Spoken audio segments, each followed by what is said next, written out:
यही विषय है।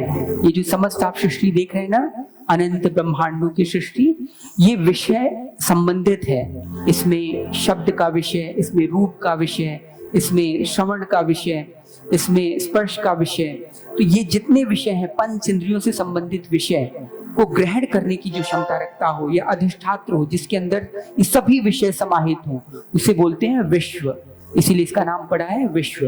तो इस विश्व के, इस ब्रह्मांड के समस्त इंद्रियों के अधिष्ठात्रा और इंद्रियों में आनंद प्रदान करने वाले और सबके विंद, विंद मतलब होता है ज्ञाता, विद मतलब ज्ञाता, जो समस्त इंद्रियों के ज्ञाता हो और समस्त इंद्रियों में आनंद प्रदान करता हो, उसे बोलते हैं गोविंद। क्या बोलते हैं? गोविंद। हम लोग क्या सोचते हैं गोविंद का अर्थ वो गाय का, गाय वाले बिंद, ऐसा नहीं है। गाय का अर्थ अलग है, वो गोपाल है। ठीक है, ये जो हम गोविंद की बात कर रहे हैं, ये इंद्र ने यहीं पर भगवान कृष्ण को नाम दिया था गोविंद।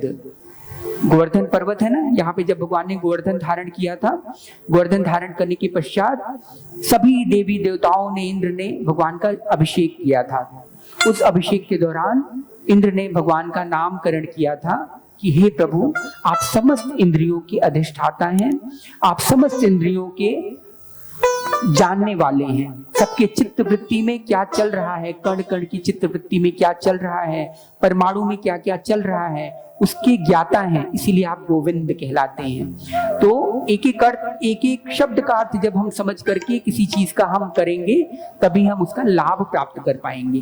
ठीक है, तो श्री कृष्ण गोविंद हरे मुरारे। हरे का अर्थ क्या होता है? हरे का अर्थ होता है भाव, आर्तनाद से भगवान को पुकारना, इसलिए उसका नाम है हरे। हरे मीन्स भाव भी होता है, हरे मीन्स उनकी शक्ति भी होती है। ये भाव से संबंधित उनकी शक्ति है। शक्ति क्या होती है? भाव।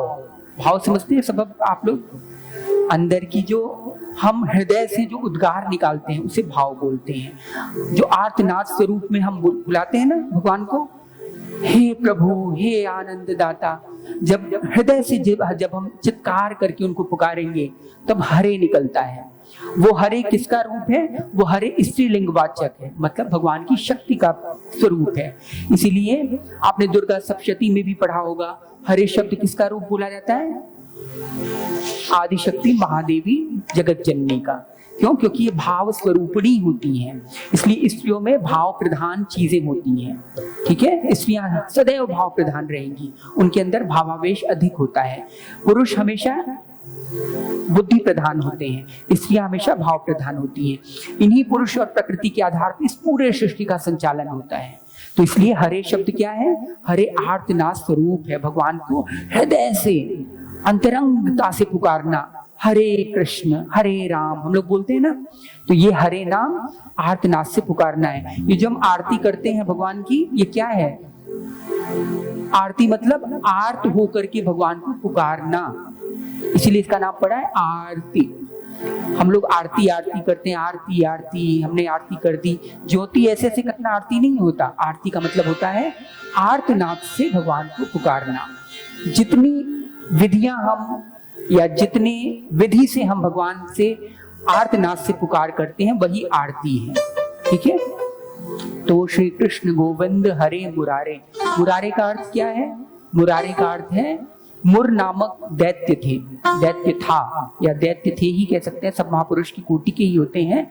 उनका वध करने के कारण भगवान का नाम पड़ा था मुरारे। ठीक है, मुर नामक दैत्य।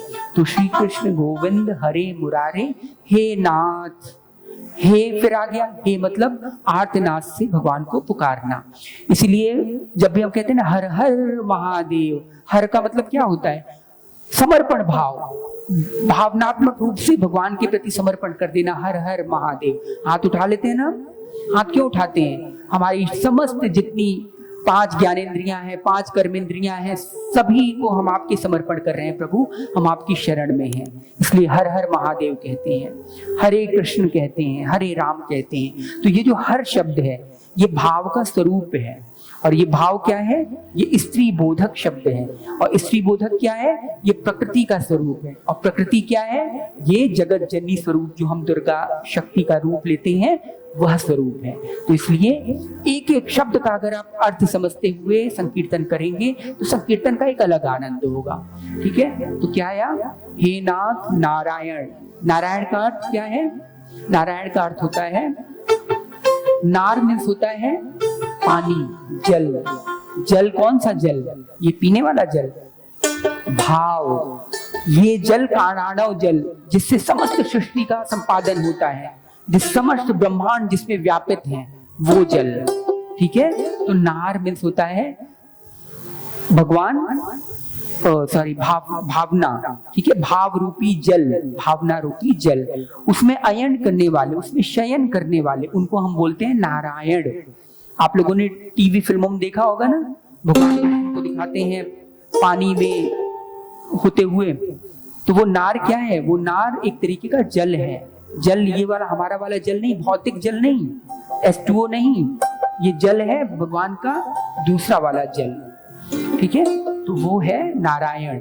हे नाथ नारायण। आगे क्या है? वासुदेवाय। वासु मतलब वासुदेवाय होता है। वासु का मतलब होता है चित्त, चित्त में रमण करने वाले, हृदय के देव है, वो हृदय के आंतरिक देव हैं। ऐसे श्री कृष्ण को, ऐसे भगवान को, ऐसे स्वामी को हम पुकार रहे हैं। तेरो राधे गोविंद प्राण, असकह पुनि पुनि सब श्रुति पुराण। इसमें कहा जा रहा है कि हे जीव, हे माया ग्रसित जीव, तुम भगवान श्याम सुंदर के अंश हो, क्योंकि ईश्वर अंश जीव अविनाशी, चेतन अमल सहज सुख राशि। ममैवांशो जीव लोके जीव भूतः सनातनः। गीता में भी यही भगवान ने कहा है, हम उनके अंश हैं। चिन्मात्रम श्री हरे रेशम, हम उनके अंश हैं। ठीक, और हम क्या चाहते हैं? अंश सदैव अपने अंशी को चाहता है। अंशी कौन है हमारा? भगवान, क्योंकि हम भगवान के अंश हैं। इसीलिए प्रत्येक जीव, इस संसार का, इस विश्व का प्रत्येक जीव, वायरस से लेकर के ब्रह्मा तक, एकमात्र आनंद चाहता है, और आनंद के सिवा कुछ नहीं चाह सकता। चाह करके भी वो नहीं चाह सकता। अगर कोई चाहे कि हमें दुख चाहिए, दुख चाहिए, वो नहीं चाह सकता, क्योंकि उसका स्वाभाविक नेचुरल वृत्ति है कि वह अपने अंशी को ही चाहेगा। ठीक है, पानी, नदी हमेशा समुद्र की ओर ही उत्सर्ग करेगी, वो हमेशा समुद्र की ओर ही जाना चाहेगी। कितना भी पहाड़ पे बिठा दो, आसमान में लेकर के, बादलों के रूप में लेके जाओ, लेकिन जब पर भी वो नीचे आएगी तो हमेशा समुद्र की ओर भागेगी। क्यों? क्योंकि नदी अंश है किसका? समुद्र का। ऐसे ही हम जीव भगवान के अंश हैं, इसीलिए हम एकमात्र आनंद चाहते हैं। और भगवान क्या है? रसो वही सह, वेद कहता है वो रस का साक्षात भंडार है, स्वयं ही रस है। रस मतलब आनंद। आनंद की जो लाभली शक्ति होती है ना, उसका सार होता है प्रेम। प्रेम का जो सार रूप तत्व है उसे रस बोलते हैं। जैसे रसगुल्ला आपने देखा है ना, रसगुल्ला में से अगर रस हटा दिया जाए, सिर्फ गुल्ला गुल्ला बचेगा, तो कोई खाएगा? नहीं खाएगा। अब करेला है, उसका अगर फ्लेवर करेले वाला निकाल दिया जाए, टमाटर का फ्लेवर निकाल दिया जाए, या शुगर केन का जूस निकाल दिया जाए, उसमें से आपको सीधे ऐसे ही दे दिया जाए शुगर केन का वो जो थैली होती है, तो कोई खाएगा उसे? नहीं। उसकी जो अवधारणा है या जो उसका मूल प्रकृति है वो क्या है? रस। तो भगवान रस स्वरूप है, साक्षात आनंद स्वरूप है। ठीक, तो रसो वैसह वेद कह रहा है। इसके बाद वेद भी क्या कहता है? आनंदो ब्रह्मेति वेजानात। जो ब्रह्म है साक्षात आनंद स्वरूप है। ठीक है, वो ब्रह्म आनंद का भंडार है, स्वरूप है, स्वयं ही आनंद है। अगर हम कहें कि भगवान में आनंद है तो इट मीन्स भगवान कोई अलग तत्व है और आनंद कोई अलग तत्व है, ऐसा हो जाएगा। लेकिन साक्षात स्वयं ही भगवान ही आनंद है, ब्रह्म ही भगवान है, ब्रह्म ही आनंद है। इसलिए पूरा आनंद का नाम ही एक हो गया है ब्रह्म। इसीलिए बोलने से बोला जाता है रसो वैसह। वही जो है, जो रस है वो तुम हो, आनंद स्वरूप वो तुम हो, क्योंकि तुम उन्हीं को चाहते हो। कोई बच्चा जब जन्मता है वो क्या चाहता है? आनंद। क्या रोता है ना, किस लिए क्या रोता है? जो उसको कष्ट हुआ है बर्थ के दौरान, मतलब जब उसे जन्म के दौरान जो कष्ट हुआ है उससे वो निवृत्ति चाहता है कि मुझे कष्ट नहीं चाहिए, इसलिए वो रोता है। ठीक है, तो आनंद स्वरूप जो है वो ब्रह्म है, वो भगवान है। इसलिए हम जीव एकमात्र आनंद को ही चाहते हैं, चाहे कोई किसी भी अवस्था में रहे। उसका येन केन प्रकार जो है वो क्या प्राप्ति है? आनंद की प्राप्ति है। आप कहेंगे कैसे आनंद की प्राप्ति है? लोग तो धन चाहते हैं, लोग तो यश चाहते हैं, लोग तो कीर्ति चाहते हैं, कोई प्रॉपर्टी चाह रहा है, कोई प्रधानमंत्री का पद चाह रहा है, लेकिन सबके पीछे एकमात्र और एकमात्र उद्देश्य है आनंद। बच्चा जब छोटा होता है उससे पूछो बेटा तुम क्या चाहते हो? बोलेगा मुझे पेंसिल चाहिए, मुझे खिलौना चाहिए। किस लिए? खिलौने से क्या करोगे? खिलौने से मैं खेलूंगा। खेलने से क्या मिलेगा? खेलने से मुझे खुशी मिलेगी। आया ना आनंद पे? किसी को भी, किसी नॉर्मल पर्सन से पूछ लीजिए जिसका जो है अभी जॉब वॉब नहीं लगी, वो जॉब के लिए रो रहा है, तड़प रहा है कि मुझे जॉब चाहिए, जॉब चाहिए। जॉब उससे पूछा जाए अच्छा आपको जॉब मिल गई है, अब आपका क्या उद्देश्य है? बोला कुछ नहीं, मैं जॉब पा करके अब संतुष्टि चाहता हूँ। तो जॉब से क्या मिलेगा? बहुत सारा पैसा मिलेगा, मैं कमाऊंगा और अपनी प्रॉपर्टी बनवाऊंगा। अच्छा प्रॉपर्टी से क्या मिलेगा? प्रॉपर्टी बनवा करके इसके बाद मैं खूब लग्जरियस लाइफ जीऊंगा। अच्छा उससे क्या होगा? जो लग्जरियस लाइफ होगा उससे मुझे आनंद मिलेगा। आया आनंद पे? कोई भी तत्व कैसे भी, कोई आत्महत्या भी कर रहा है वो भी आनंद के लिए करता है कि जल्दी से इस पीड़ा से मुझे मुक्ति मिल जाए और मैं जल्दी से आत्महत्या कर लूं। एकमात्र आनंद। क्यों? क्योंकि हम उसके अंश हैं। ठीक, इसीलिए हम लोग आनंद चाहते हैं। तो इसमें यही बोला जा रहा है कि हे मनुष्यों, हे जीव, हे माया ग्रसित जीवों, तुम आनंद की अगर प्राप्ति चाहते हो तो क्या करो? राधे राधे गोविंद बोल। ठीक है, तो राधे राधे गोविंद बोल। मैं सोचा शायद चेंज वेंज हो गया हो कुछ।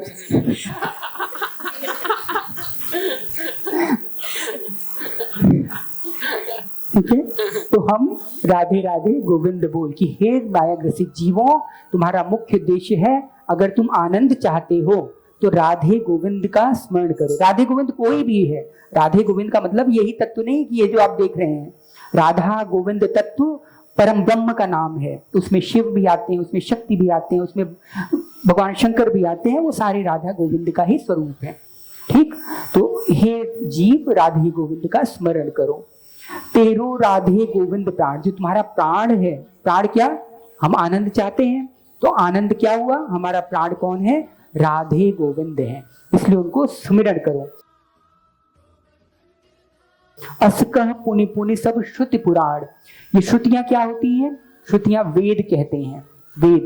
वेद को श्रुतियां कहा जाता है। श्रुतियां क्यों कहा जाता है इनको? श्रुतियां इसलिए कहा जाता है क्योंकि इनको सुन करके ही आगे ये हस्तांतरित होते थे। ये हमेशा श्रुति के रूप में आते थे, कभी इनका लिखा नहीं गया। ये हमेशा सुन करके ही, ब्रह्म ज्ञान जो होता था ना, वो सुन करके आगे आगे गुरु के द्वारा, शिष्य परंपरा द्वारा हस्तांतरित किया जाता था। इसलिए इन्हें बोलते हैं श्रुतियां। ठीक, और पुराण क्या बोलते हैं? पुराण बोला जाता है जो प्राचीन अभी तक जितनी सर्गें हो चुकी है। सर्गे मतलब, सर्ग मीन्स होता है कालखंड में जितनी चीजें हो चुकी हैं उनको पुराणों में वर्णित कर दिया जाता है। पुराण आप ऐसे समझिए, पहले एक वेद था। ठीक है, वेद किस लिए था? वो भगवान की प्राप्ति करवाने के लिए वेद था। वेद का मतलब होता है विद्या, जो उसको ज्ञान करवा सके। किसका ज्ञान करवा सके? भगवान का। जो विद्या शब्द आप लोग सुनते हैं ना, विद्या, ये वेद से बना है। और विद्या का अर्थ होता है उसकी प्राप्ति। ठीक है, वही विद्या है जो जीवों को मुक्त कराए, तो इसीलिए यही विद्या, इसे वेद बोला गया। तो पहले वेद एक था, इसके बाद समय कालांतर जैसे ही बढ़ा, द्वापर आया तो कलयुग आने वाला था। कलयुग में तो वैसे ही लोगों की बुद्धि निकृष्ट हो जाती है, उनका सोचना, समझना, सुनना सब कुछ नेगेटिव दिशा में, सब कुछ अलग अलग दिशा में जाती है।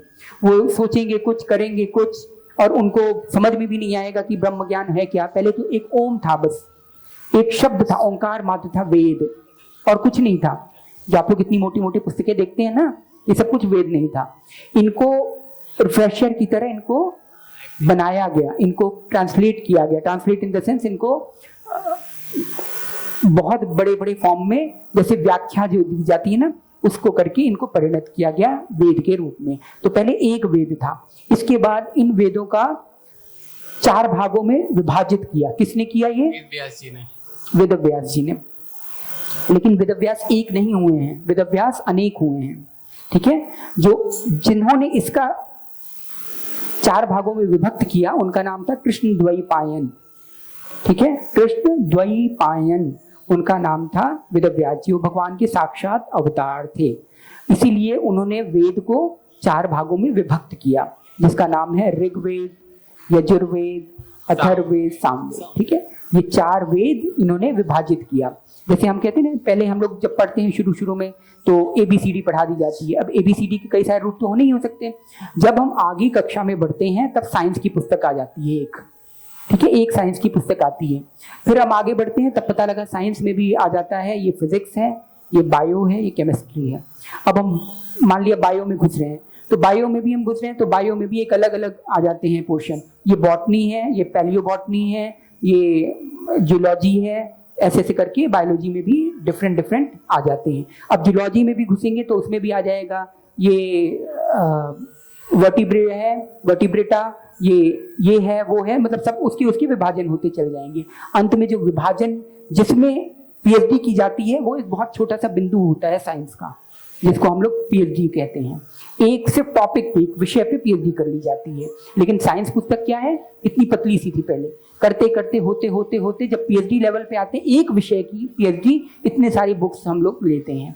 ऐसे ही वेदों का विभाजन जब हुआ तो उनको 4 भागों में विभक्त किया गया, ताकि इन कलिमल ग्रसित जीवों की बुद्धि में डालने के लिए कि सुनो हे मनुष्यों, ऐसे ऐसे तुम्हें करना है, ये कार्य है, उसमें वेदों का प्रतिपादन किया गया। तो इन्हें वेद बोलते हैं। वेद को और भी सरलीकरण किस फॉर्म में किया गया? उपनिषद के फॉर्म में। वेद में तो सूत्र हैं, छोटे सूत्र हैं, जैसे मैंने बोला रसोवैसह। अब रसोवैसह की अगर व्याख्या करने चले तो यहाँ पे पूरा रूम भर जाएगा, इतनी बुक्स हो जाएंगी। ठीक है, लेकिन हम लोग अब इतने वो नहीं है, काबिल नहीं है, ना कोई अब समझने के लिए बैठा, ना कोई समझाने वाला बैठा। तो उपनिषद उनका फॉर्म था, मतलब वेदों को जब और भी हमने विस्तृत रूप दिया तब उसे उपनिषद कहा गया। ठीक है, उपनिषद का अर्थ होता है उपनिषद। निषद का मतलब उनके पास बैठना। उप किसके पास? भगवान के पास। जो भगवान के पास हमें ले जाकर के प्रतिष्ठित कर दे वो उपनिषद कहलाती है। ऐसे ही जो भगवान का विद्या करवाए, ज्ञान करवाए, उसे वेद बोलते हैं। और पुराण क्या है? जब उपनिषद भी नहीं, वेदव्यास ने सोचा कि अब उपनिषद भी इन गधों को नहीं समझ में आएगा, तो अब उन्होंने पुराण के रूप में, किस्सों कहानियों के रूप में इन फॉर्मूलों को समझाया। ऐसा हो गया, वैसा हो गया, व्रत उपवास के माध्यम से ऐसे तपस्या करो, इतनी माला कर लो, ये सब पुराणों में वर्णित है। लेकिन ये अभी आप लोग नहीं समझ पाएंगे कि कैसे वर्णित है, क्योंकि हम लोग तो यही समझ लेते हैं पुराण में ऐसे लिखा है, उस तरह लिखा है। लेकिन पुराण की भाषा, उसको समझने वाले, उसको समझाने वाले बहुत ही विरले लोग हैं। तो पुराण को इसीलिए जो पढ़ लेता है, स्वयं से पढ़ के भी पढ़ लेता है, वो तुरंत नास्तिकता की तरफ बढ़ जाता है, और जो नहीं बढ़ पाता वो फिर कर्मकांड में फंस जाता है। इसलिए पुराण की जो शास्त्रों की भाषा है वो एकमात्र और एकमात्र भगवत प्राप्त महापुरुषों के सानिध्य के अंतर्गत ही उसका अध्ययन करे, अन्यथा उसका अध्ययन नहीं हो सकता। एक क नाम का अक्षर, मतलब क जो वर्ण होता है, उसी का प्रतिपादन हम स्वयं से नहीं कर पाते। कोई जताने वाला होता है कि भाई देखो क की ये शक्ल है, क का वो है, सब कुछ एक पढ़ाता है कोई व्यक्ति, तभी हम समझ पाते हैं। तो इतनी बड़ी जो वेदों शास्त्रों की पुराणों की बातें जिसमें भगवत तत्व की चर्चा की गई है, उसको हम अपनी बुद्धि से नहीं समझ सकते। इसलिए इनका नाम श्रुति पुराण रखा गया। मतलब श्रुति है जो सुन करके आगे ट्रांसफर होती हैं, हस्तांतरित होती हैं। पुराण जिनमें सभी लोगों का निरूपण होता है, कौन से राजा कब हुए और उन्होंने क्या किया। लेकिन जितनी किस्से कहानियां हैं उनको, उनका एकमात्र उद्देश्य क्या होता है? भगवान में मन लगवाना। ठीक। और पुराण एक ने नहीं लिखा है, जो जो वेदव्यास अन्य होते गए। वेदव्यास तो कई सारे होते हैं ना, व्यास समझते हैं, जो सभी शास्त्रों का व्यास करे, मतलब मत करके, जो मंथन करके जो एक क्रक्स निकालते हैं उसे व्यास बोलते हैं। इसीलिए व्यास गद्दी बोली जाती है, व्यासपीठ बोला जाता है। तो ये क्या है? व्यास पदवी होती है। जो जिन्होंने वेदों का व्यास किया था वो कृष्ण द्वैपायन थी, इसलिए उनका नाम पड़ा वेदव्यास। लेकिन व्यास जो वेदव्यास जी के बाद भी और भी जिन्होंने व्यास की गद्दी पर बैठे या व्यास की पदवी को प्रतिष्ठित किया, उन्होंने भी अपनी अपनी बातें पुराणों में डालनी शुरू की। उपनिषद में नहीं, उपनिषद में कोई हेर फेर नहीं हुआ है, पुराणों वेदों में कोई हेर फेर नहीं हुआ है, लेकिन व्यास जो पुराण आते हैं, व्यासों ने अपनी अपनी बातें अपनी अपनी बुद्धि से उसमें डालनी शुरू की। तभी आप लोग पढ़ते हैं कि बस वो सो रहा था, चुपके से अचानक से उसके पैर से एक बेलपत्र गिरा, शिवलिंग पे चढ़ गया और उसको भगवत प्राप्ति हो गई।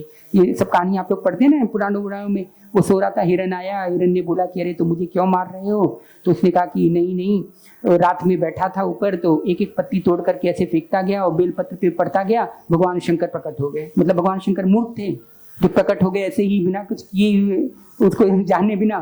तो ये सब जो कहानियां बताई जाती है एकमात्र समझने का उद्देश्य है। हालांकि कहानियां गलत तो नहीं कह सकते, क्योंकि वो भी एकमात्र मनुष्य का जो लक्ष्य है भगवत प्राप्ति, उसको भगवत मार्ग में लगाने के लिए, कि भाई देखो उसने अनजाने में ही कर दिया, लेकिन उसको भगवान प्राप्त हो गए। इसलिए जब तुम जान करके करोगे तब तो भगवान साक्षात प्रकट हो जाएंगे। इसलिए इसको जानो और भगवत तत्व की ओर जाओ। इसलिए इन कथा कहानियों किस्सों का वो रहता है। तो आजकल जो कथावाचक बताते हैं वो सब कथा कहानियों के आधार पर ही आप लोगों को बताते हैं, लेकिन मूल तत्व नहीं बताते कि इसके अंदर है क्या। ठीक।